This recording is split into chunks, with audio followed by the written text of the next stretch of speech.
Assalamualaikum warahmatullahi wabarakatuh.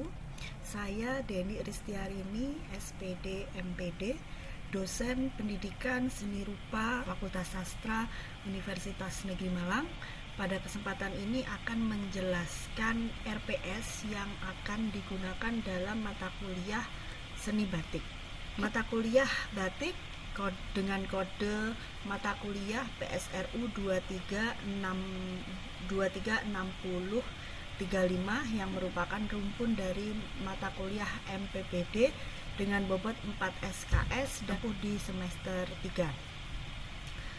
Mata kuliah ini memuat capaian pembelajaran atau SCPL 7 di Prodi Pendidikan Seni Rupa, yaitu menguasai teori praktik kesenirupaan untuk memiliki kemampuan mengapresiasi seni dan berkarya seni rupa secara kreatif dan inovatif sebagai bagian dari pendidikan kebudayaan dan spirit dalam kehidupan manusia yang menjunjung nilai-nilai kearifan lokal dalam perkembangannya yang sesuai dengan perkembangan zaman iptek dan cita-cita kehidupan. Capaian pembelajaran mata kuliah seni batik ada beberapa CPMK. Yang pertama, menjelaskan sejarah dan perkembangan seni batik. Yang kedua, menganalisis filosofi motif batik. Yang mengidentifikasi alat, bahan, teknik, dan prosedur berkarya seni batik. Menerapkan teori dasar seni batik menjadi sebuah karya yang kreatif dan inovatif yang memanfaatkan berbagai media dan teknik sesuai dengan eksplorasi ide atau gagasan serta perkembangan pengetahuan dan teknologi terkini berbasis budaya Nusantara. Yang terakhir, CPMK adalah menganalisis dan menghargai hasil karya seni batik milik teman sejawat.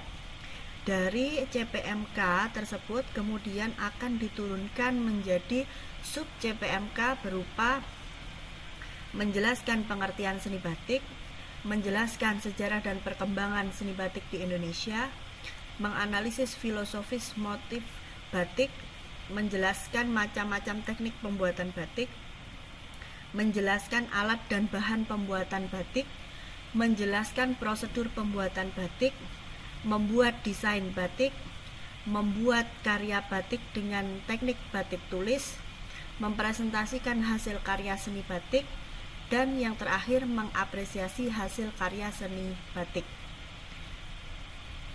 Deskripsi isi dari mata kuliah seni batik adalah mata kuliah seni batik akan mempelajari materi mencakup beberapa materi pokok berikut.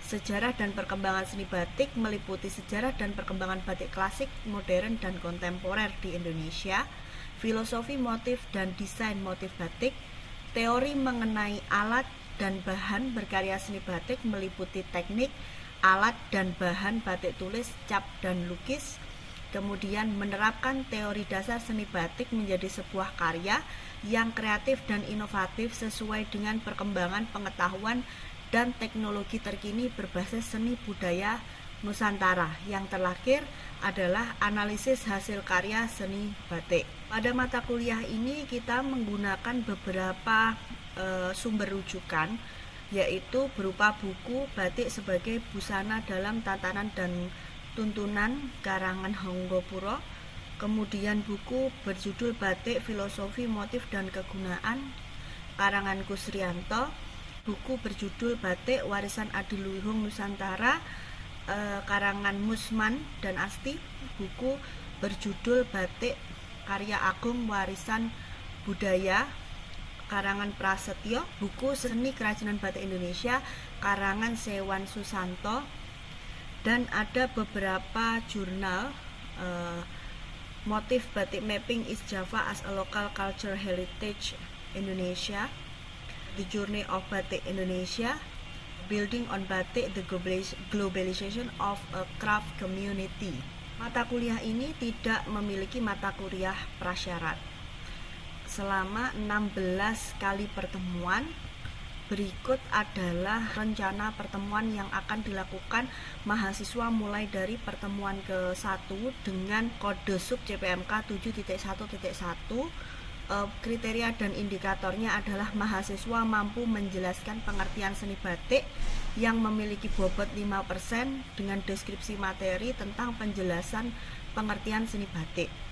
Pada pertemuan ini, pengalaman belajar yang akan dilakukan oleh siswa secara offline, mereka akan berdiskusi dan tanya jawab terkait topik materi yang dibahas, yaitu pengertian seni batik. Secara sinkronus, mereka akan mensubmit hasil laporan, hasil analisis diskusi pada si pejar, dan secara asinkronus mereka mencari sumber literatur di internet terkait materi yang dibahas. Pada pertemuan kedua, indikatornya adalah mahasiswa mampu menjelaskan sejarah dan perkembangan seni batik di Indonesia, bobotnya 5%. Aktivitasnya adalah mahasiswa berdiskusi dan tanya jawab terkait topik materi yang dibahas, yaitu perkembangan seni batik di Indonesia. Cara sinkronus, mereka akan mensubmit hasil laporan diskusi pada si pejar, dan secara asinkronus mereka mencari literatur terkait materi di internet maupun dari buku. Pada pertemuan ketiga, mahasiswa mampu menjelaskan sejarah dan perkembangan seni batik di Indonesia, mulai dari sejarah perkembangan batik klasik, batik modern hingga batik kontemporer yang memiliki bobot 5%, dan kegiatan offline-nya adalah berdiskusi dan tanya jawab terkait topik materi yang dibahas. Kegiatan online-nya secara sinkronus, mereka akan mensubmit hasil laporan diskusi pada si pejar, dan secara asinkronus mereka akan mencari sumber literatur di internet. Pada pertemuan keempat, indikator kompetensinya adalah mahasiswa mampu menganalisis filosofi dari beragam motif batik yang ada di Indonesia, khususnya motif-motif batik klasik. Memiliki bobot 5%. Kegiatan mahasiswa akan berdiskusi dan tanya jawab terkait topik materi yang dibahas. Kemudian secara asinkronus mereka mencari sumber literatur di internet, dan secara sinkronus mereka mensubmit laporan hasil diskusi pada si pejar. Pertemuan kelima, indikator kompetensinya mahasiswa mampu menjelaskan macam-macam teknik pembuatan batik, meliputi batik lukis, batik tulis, dan batik cap. Bobotnya 5%. Kegiatan mahasiswanya adalah secara offline berdiskusi dan tanya jawab terkait materi yang dibahas. Secara online mereka akan mengupload hasil analisis laporan diskusi dan mencari literatur di internet. Pada pertemuan ke-6, mahasiswa mampu menjelaskan alat dan bahan pembuatan batik. Bobotnya 5%. Kegiatan mahasiswa berdiskusi dan tanya jawab menganalisis alat dan bahan apa saja yang digunakan dalam proses pembuatan batik. Selanjutnya, secara asinkronus dan sinkronus mereka mencari sumber literatur di internet dan mengupload hasil diskusi di si pejar. Pada pertemuan ke-7, indikator kompetensinya adalah mahasiswa mampu menjelaskan prosedur pembuatan batik dengan bobot 5%. Kegiatan mahasiswa adalah berdiskusi dan tanya jawab terkait topik yang dibahas. Kemudian mereka diminta untuk mensubmit di si pejar dan juga mencari sumber literatur di internet. Pada pertemuan ke-8 akan dilaksanakan UTS. Bobot UTS adalah 20% dengan tes tulis. Di pertemuan 9 dan 10, indikatornya adalah mampu membuat desain batik, mulai dari membuat desain batik pada kertas, kemudian melakukan konsultasi dan meminta ACC kepada dosen. Setelah itu mereka diminta untuk menerapkan desain itu pada kain. Pertemuan 11 dan pertemuan ke-12, mahasiswa akan mulai membuat karya batik dengan teknik tulis, yaitu dengan mencanting kain yang telah didesain. Pada pertemuan ke-13, mereka akan mewarna kain yang telah dicanting ya, dengan teknik pewarnaan menggunakan remasol. Di pertemuan ke-14, mahasiswa akan melakukan pelorotan dan finishing karya. Mereka akan membuat laporan dan mempresentasikan proses pembuatan batik pada masing-masing mahasiswa. Kemudian mahasiswa yang lain mengapresiasi dan menanggapi karya milik temannya. Di pertemuan ke-16 itu akan diadakan UAS berupa penilaian proyek dan portofolio dari apa yang telah mereka kerjakan. Pada setiap pertemuan telah dirancang penugasan pertemuan 1, pertemuan kedua, pertemuan ketiga hingga pertemuan ke-7.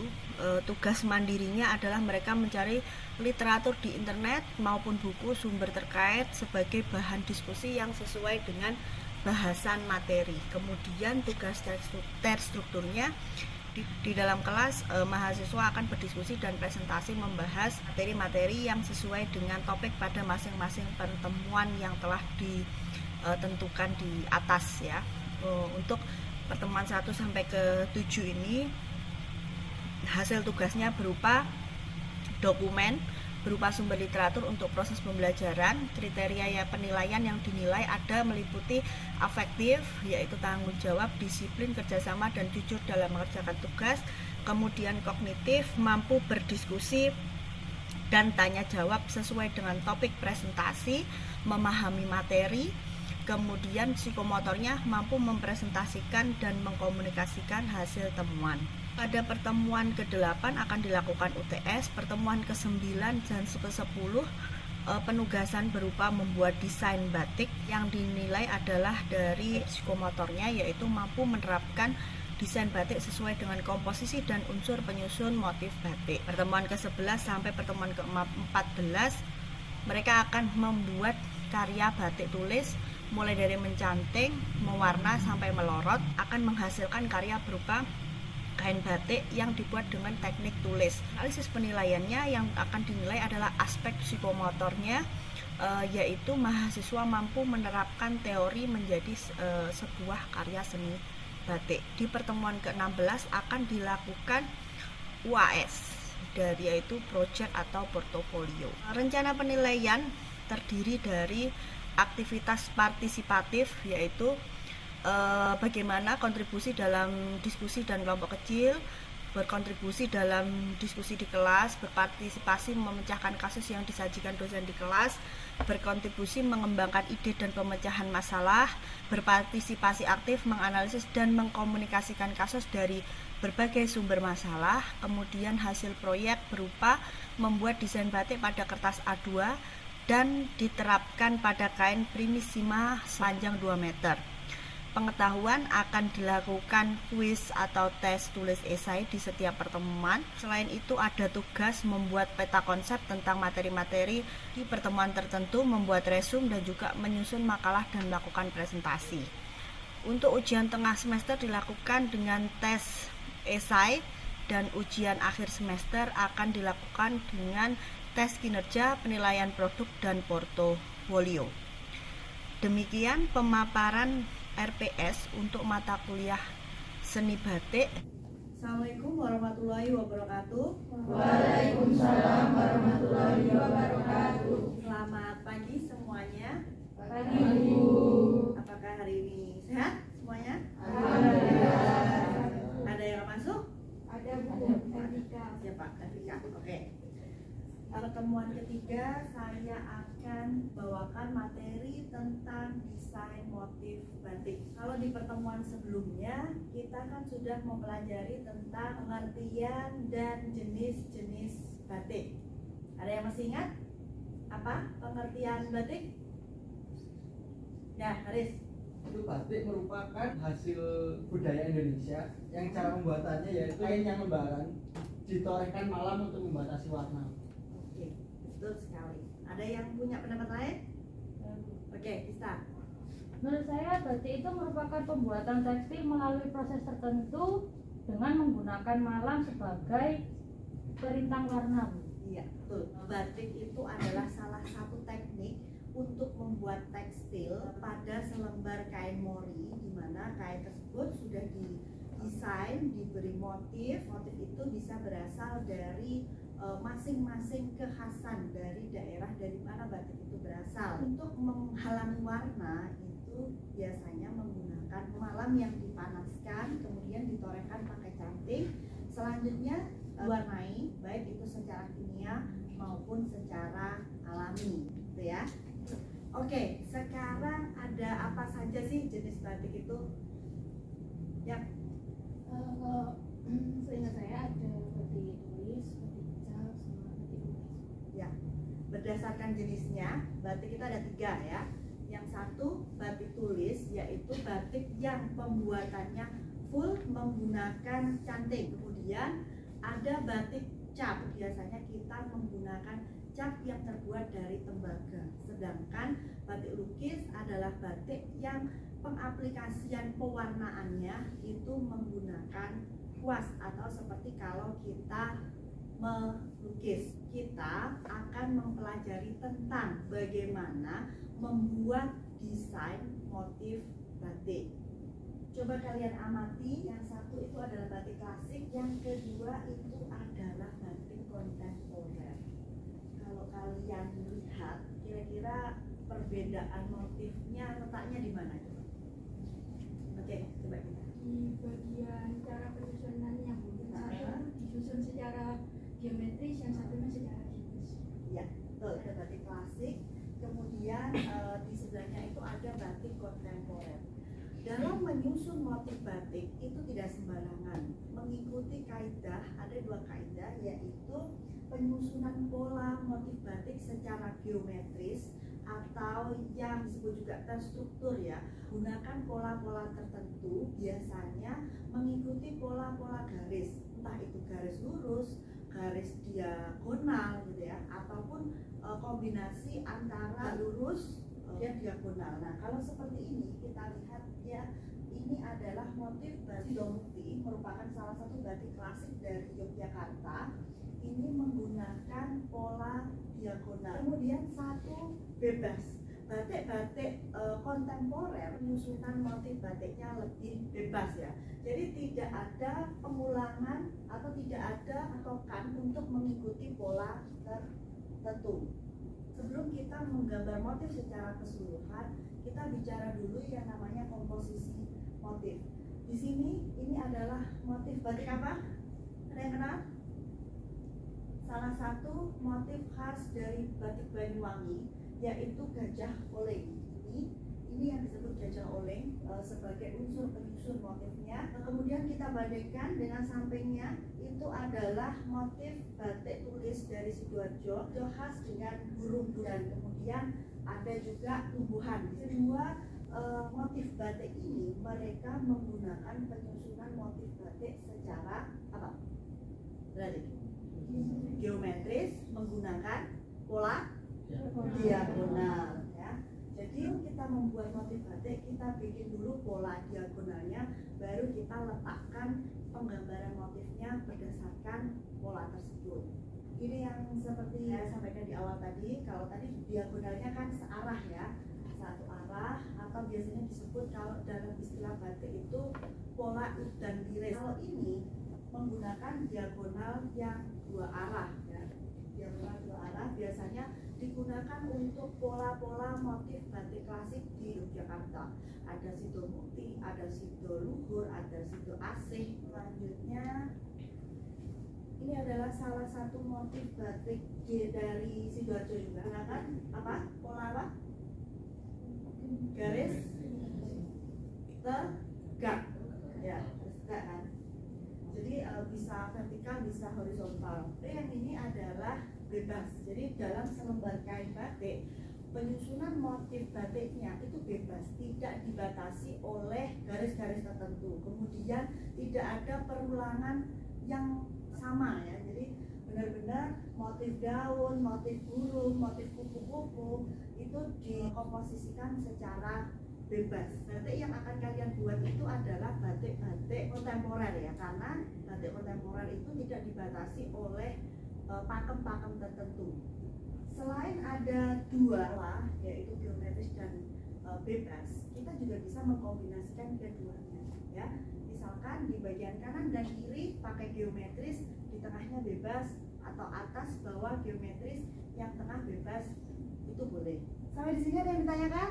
Bisa diikuti? Oke, saya lanjut. Selanjutnya, jika bicara motif batik itu ada 3 struktur utama yang harus muncul, yaitu motif utama, motif tambahan, dan motif isen-isen. Coba saya tanya, motif utama itu apa kira-kira? Motif yang paling menonjol. Motif yang paling menonjol. Oke. Jadi motif utama itu adalah motif pokok yang digunakan sebagai sumber ide penciptaan motif batik ya.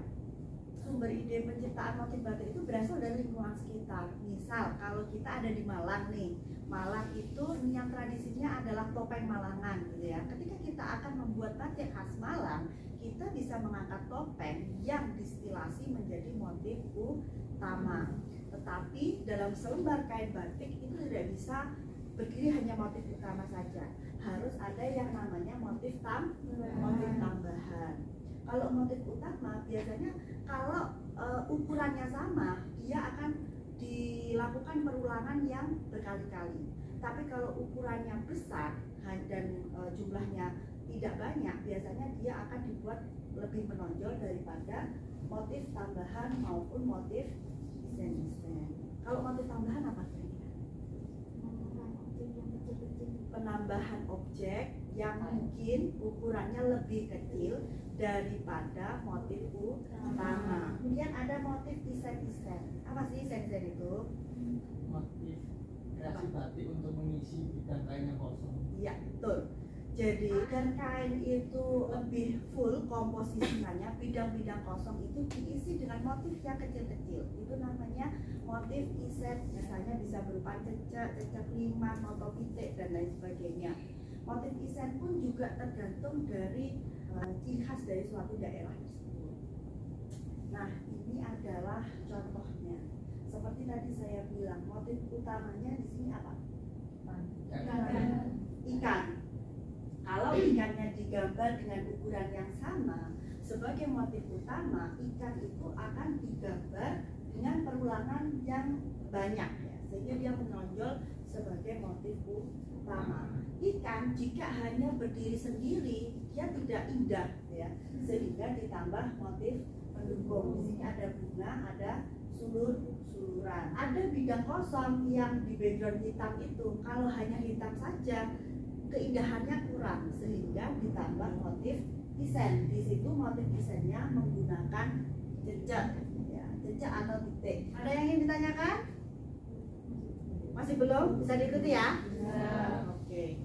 Sekarang kita lanjut ke sumber ide penciptaan motif batik. Seperti kita ketahui, setiap daerah memiliki budaya Nusantara yang berbeda-beda. Itulah yang menginspirasi para pencipta batik untuk mengembangkan motifnya. Ya, mereka membuat motif batik itu untuk mengekspresikan apa yang ada di sekitar mereka.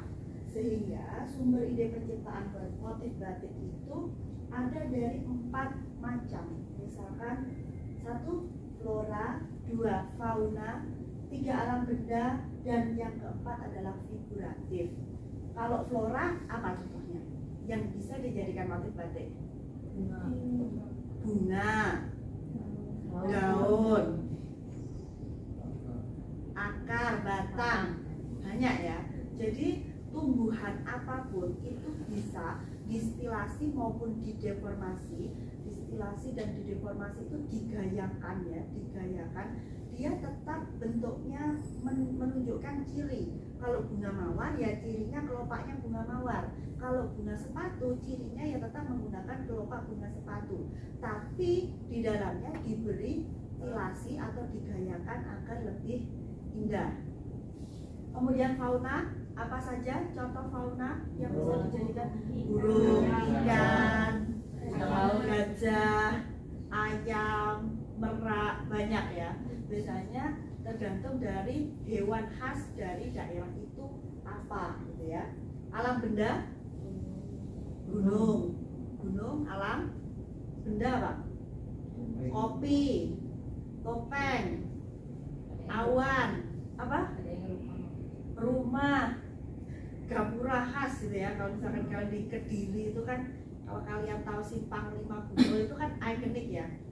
Gambar itu pasti itu khas Kediri. Kalau mau bikin batik khas Kediri, angkatlah Simpang 5 Gumul misalkan kayak gitu. Kalau figuratif apa coba? Orang atau tokoh apa? Tokoh, boleh tokoh pewayangan atau boleh tokoh cerita rakyat. Misalkan kalian tahu di daerah-daerah tertentu itu ada candi seperti apa? Candi Jago, Candi Penataran, Candi Singosari. Di dalamnya itu kan ada relief ya di apa candi itu. Biasanya relief-relief candi itu juga bisa diangkat menjadi motif batik dengan distilasi atau kisah-kisah misalkan tradisi ya, di Malang itu ada kisah Panji ya. Kita juga bisa mengangkat tokoh Panji menjadi motif batik yang distilasi.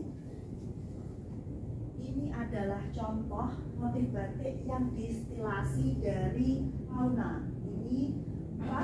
Kalau bisa kalian kenali motif apa? Burung ya. Namanya burung ciprat. Ini motif batik tulis dari Sidoarjo. Burung dari Sidoarjo itu penggayaannya, stilasinya lebih kaku ya. Kalau kalian bandingkan yang bawah ini Banyuwangi ya. Banyuwangi stilasinya lebih luas gitu ya. Jadi ekor sama-sama ekornya burung kita bisa menggayakan sesuai dengan identitas kita masing-masing.